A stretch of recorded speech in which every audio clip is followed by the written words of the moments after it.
Hey there, Dave again. Another Tacoma edition. This one is going to take care of one of my, maybe my biggest pet peeve in Tacoma. Um, I think all of my pet peeves in Tacoma would fall under, hey, let's be cheap and charge a lot of money for the truck because it's popular. So I did the rear disc brakes. Pet peeve, probably number one, maybe ranks up here with this one. The lack of the home link garage door, the universal garage door thing. I did that with a mirror. Apparently the I think it's the limited can get it, but I don't know. Maybe mine's too cheap of a trim level, being a sport.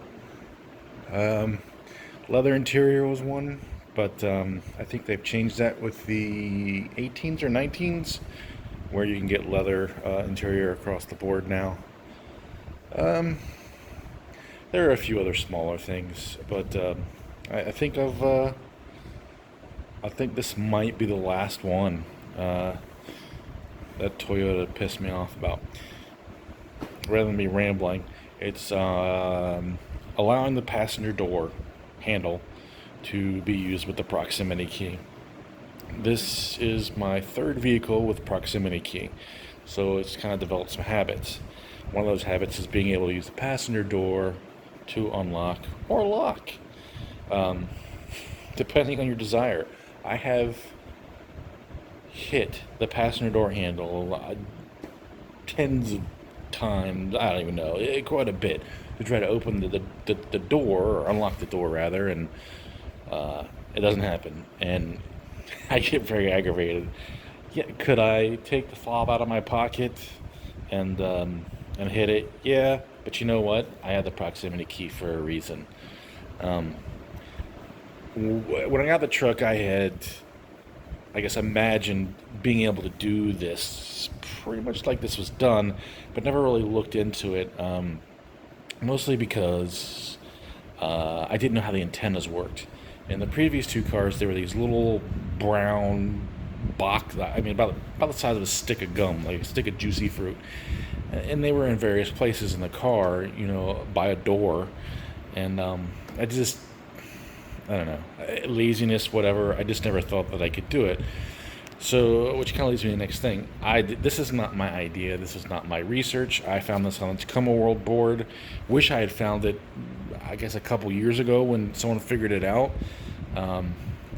But it kind of builds itself on my idea of taking the driver's side handle, which sits like this, and you can see this is the touch space up here for locking, and just turning it upside down and putting it on the passenger side. Well, it turned out it is way easier to do this than I thought. Again, if I just done a little research, I could have figured this out. But I am easily distracted. So the antenna is actually built into the door handle. I assume it's molded into there or something, but the plug right near my thumb there is where the electrical stuff plug into. So this works out way better than I thought. So you need the door handle. My truck's black. I will hold up the bag that it came in. Be aware, I think it's the last letter and number that denote the color that it comes in. That's for the door handle. It was, all this said and done, was about $180. I think this runs about 150-ish. So, do your homework, look around. Generally all around the same price if you go to like one of the wholesale places. Let's look at this. Okay. Next part you'll need. This is a repair wire. You don't necessarily need it. It just makes things a little easier. It is what it is. It's just a repair wire. That will go into the plug that I'll pull out of here in a second. That's one. And here's number two. I don't know why. Hey, you can see where I got it from. I don't know why they're different part numbers. They look the same, But again, I was going off of someone else's. I wish I could remember the guy's screen name. I'm sorry. I would give credit. I don't, I'm not trying to take credit for this. I'm just trying to do a video thing. It's a little easier. This is a plug. This is the plug that goes into the back of the door handle. And this is all you need, man. Seriously, this is all you need. Oh, I guess we're going. I don't see anything. Weird. So yeah, remember that time I was like, hey, I'll do this next weekend, or I'll do this tomorrow. Yeah, it didn't happen. All right. So we're back, and we're looking at the truck. All right, what needs to be done is, excuse me, door panel needs to be taken off. That kick panel, and that's it. First, let's take off this door panel, and I'm not sure if I'm going to show you how to do that. There's a lot of videos on here, on YouTube, that show you how to do it, but I don't know, maybe we can do some time-lapse stuff, huh?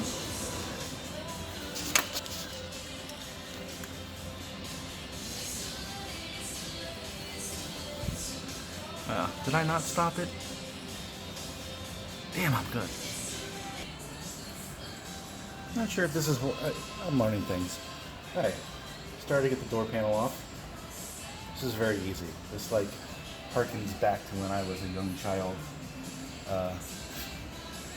and door panels were crazy easy to take off. So I'll point it out. Like I said, there are a bunch of YouTube videos that show this as it's happening. I hate making super long videos, so I'll point it out. So this in here is a panel. You just pop that out. There's a screw behind there. Felt in the pocket here, the grab pocket. Screw under there. There is a plastic rivet up in here. This is one of your typical push the middle in, take it all out things. Sail panel pops off. Just held in with plastic clips. Same with the switch housing crap here. To your typical plugs. And from here, all we got to do is pop this off, and you're going to have the lock rods here to take too. So,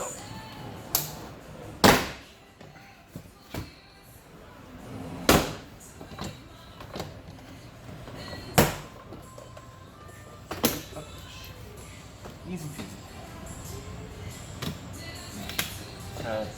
Lock rod, it's like your barrel one, except this has a ball. And so does this one too. Or you can just do that. Sorry. I've only taken these things off once before. That's it. Door panel's off, dude. We're gonna get to the door handle.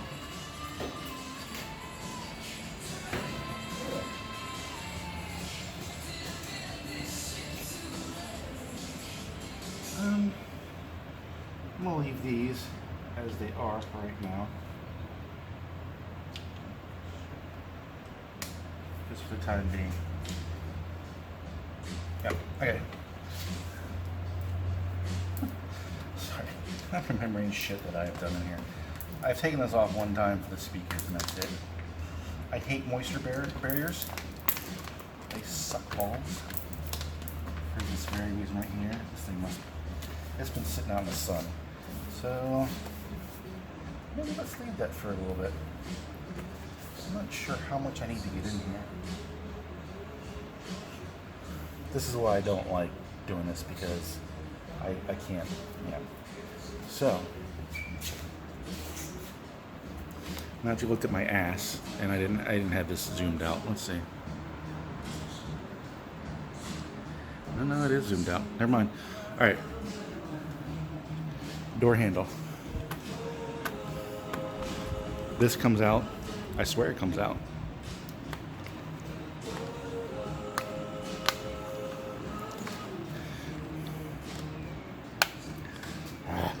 Here.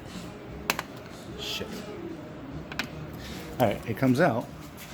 And up in there, let's see. Look at that. Torx 40. We're going to take that out. I misspoke. It's a T30. But, easy. The T30 over on the side here is captive.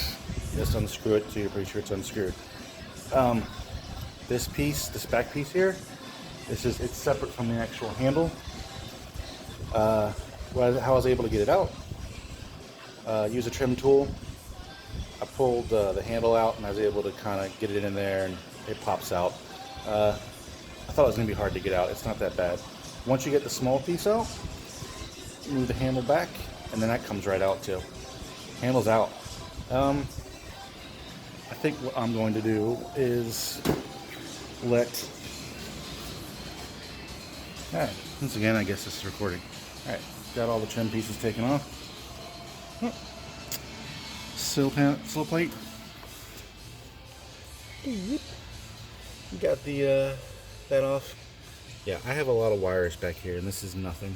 This is all crap that I've done for other projects.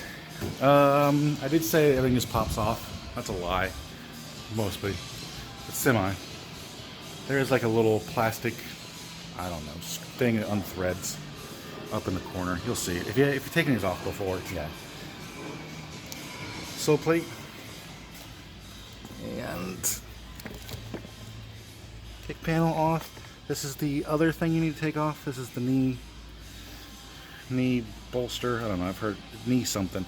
Anyway, one 10mm bolt in the corner, and then two. I think they're like 9s or 8s.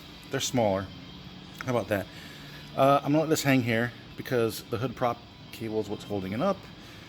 It does come off. It's a pain in the ass to get back on. I'm going to try to do it. I need to look for certain, but I think... Shit. Sorry. I still have more shit up in here. I think this one back here, you see the little yellow thing, and then where my fingers, I think this is the box we're looking for. So we'll see what happens. Oh, look at that. It went out of focus. I'm pretty sure that's what we're looking for. I'm going to have to look at the on Tacoma World to be sure. Right now, the next step is to wire stuff up. And I don't know. I'm not in the mood to take off that moisture barrier because you saw the stringiness. I can't go over the wiring. So, here's the new thing. I did this ahead of time. Sorry. So remember you had the two repair wires. Remember I was like, oh, I don't know why you got two different part numbers. So I figured it out. One's got a black stripe, one doesn't. Didn't see it. Didn't have my glasses on, sue me. So here's the plug. Remember you got that plain. You gotta pin the plug. So basically it's just sliding the wires in here the right orientation. And I don't mean colors, I mean the pin. You'll only be able to get it in so far. You're going to have to push it in until you can see the little red rubber grommet that's in there. That's got to like seat into the back of the plug. I used a pocket screwdriver, worked perfectly. Good to go. I plugged it on here just so I didn't lose it. I'm probably going to have to undo it. So that's the start of the wiring. What I'm going to have to do next is run the wires from the handle into the cabin. Now, the way that's done is all cars have you see that plastic boot in there? That's the way it's done. This is a huge pain in the ass. Probably the hardest part of the job. Some people are using like dishwashing soap to do it. Others, a fish tape. Whether the real thing or a coat hanger or something else. Some guys have had success using a wire tie. Sorry, I'm looking for it. So, I don't know. I might have to use all three, but I'll let you know what works for me. So that's probably the next step.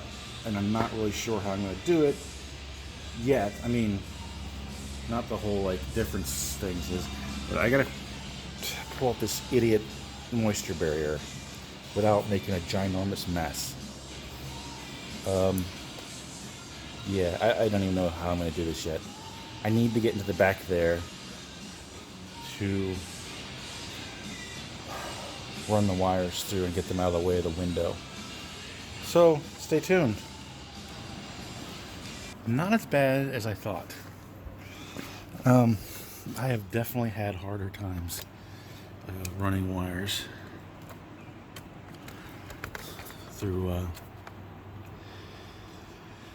a boot. Not a Canadian one. Pretty easy. You can take off. This is what I did. So you see this is like the door limiter. It gives you a little more opening. So you can get, if you got meaty hands like me, you can get in there. But you can pull it out of the door here. And this side's a little harder to pull out. What I did, hold on.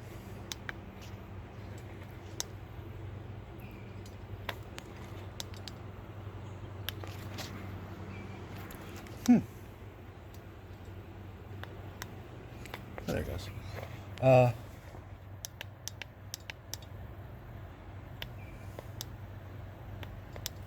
Sorry, this thing has a light on it. Yeah.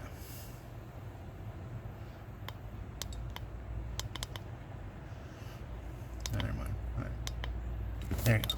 Shit. There you go. All right. See that white plastic piece in there? It might be a little easier to pull that out. You can see one spring clip, and there's one back behind the wires there. There you go. And there's the top there. It just presses in. Kind of yank on it, pull it out. And you can also, to give yourself a little more room, you can pull out those two plugs. Ignore the two posi tabs there. They won't be there for you, obviously. And then you can pull the rubber boot, that end of the rubber boot, out from inside the door jamb. And then you'll notice that there is a slot in the boot to run extra wires through. So I just used a fish tape, a hard fish tape, and to get through the accordion part of the boot, you just kind of straighten it out as best as you can, run it up through there, and you can run it through the hole on the other end. I'm sorry, I put this back. It's just something I fight with a lot of times, and I didn't really feel like fighting with it right now because I might have to go to the store for next phase of this. So just run it up there and run the end of the fish tape up through that little hole in there. I mean, it's already cut in there. It was super simple. And then pull your wire through. And you can see I got it right there. Pull enough that you got enough to go up to right there. You can see the plug. I already have the door handle in, easy. So next, I'm not sure what I'm going to do next. I think I might run the wire over to the other side, and then we'll go from there. All right, groovy. I think I got enough to store. So you have to run this wire through here to miss the window, and I'm not quite sure how I want to do that yet. I think I might go get some like self-adhesive wire runny things, but before I get to that, I think I might run the wire over to the other side, to the driver's side kick panel area. We'll see. I'm going to the store first because I'm thirsty and stuff. Oh, okay, so we'll be wiring up on the other side, or over near the steering wheel. So you can see this is directly behind where the cubby is. You're looking for the the series of plugs that I did point at earlier. I was right. And you want the top plug out of there. You kind of see, move some of my shit. You're looking for the top plug. If you want to mark it, the top two pins on the left-hand side are empty. Then there is a blue wire, bluish wire.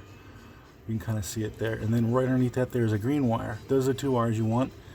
And unless you have, if you've wired up the door handle already, you do want to, these do have to be the right way. I have not wired up the door handle yet, so it really didn't matter for me. But one way or the other, you're going to have to, make the right connections on either end.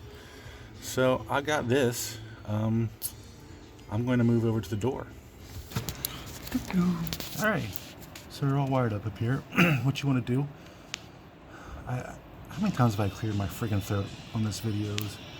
All right, so what you want to do is the top wire will be connected to the green and the bottom to the blue. So that's that. And then run the wires, because you have to be careful of the window. There's a little channel down in there you can use and stuff. And just get it out of the way. And that's it, man. Test, and then put everything back together. So in about 5 seconds here, I'm going to give a test, and I'm going to hope for the best. Made a fun, eh? Okay, if you got everything, obviously test everything before you put it back together. Get all buttoned up. I don't like my reflection. And look, watch this. Lock it. And good to go. That's it. Simple, awesome. Have at it.